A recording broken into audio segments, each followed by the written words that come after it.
دوستان عزیز سلام علیکم. در شهر نیویورک یک مغازه اساسی اپل هست، شرکت اپل که اون خیلی زیبا است و من میخواهم با شما این مغازه رو کمی باشد نشان دهم. این مغازه 24 ساعت کار میکند و اکثر سیاحانی که به نیویورک و منهتن میآیند از این مغازه حتما دیدن میکنند. شاید برای شما هم جالب باشد.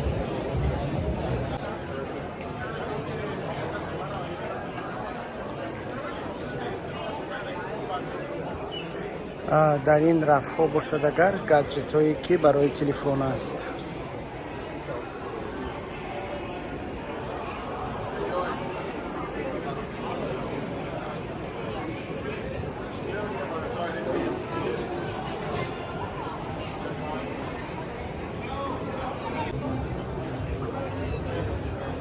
این رفی تلفن ها هست. بینید آیفون 14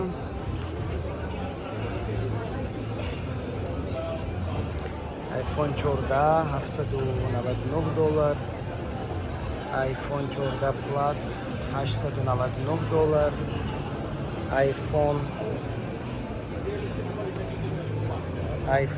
پرو 999 دلار و آیفون 14 پرو مکس 1999 دلار بوده است. کم این ارزان شده است. این چقدر گیگابایت باشد؟ من قریب 1300 دلار خریدم.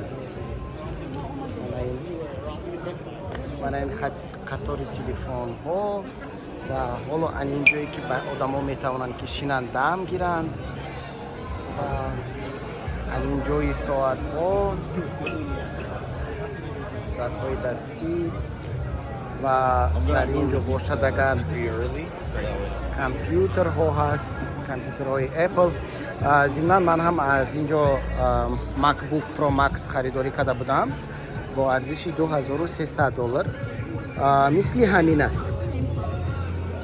خیلی کامپیوتر خوب برای من بسیار معقول است. مکبوک پرو 13 بوده است. این 1299 دلار. اما کامپیوتر من مثل همین است، 1 ترابایت دارد.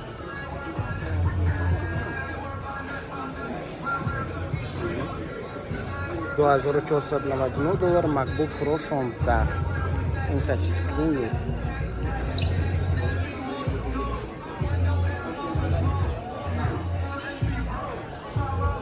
این جوی آیپد ها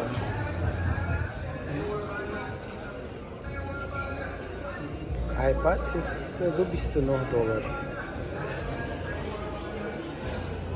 این رفی آیپد هاست و آنجا کامپیوتر های کلان، اکسسوار ها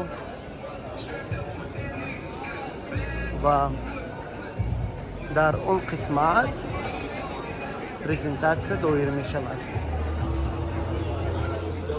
شرکت اپل پرزنتاسیون های خودش را دایر می کند و در اینجا باشدگر کارمندانی اپل هست.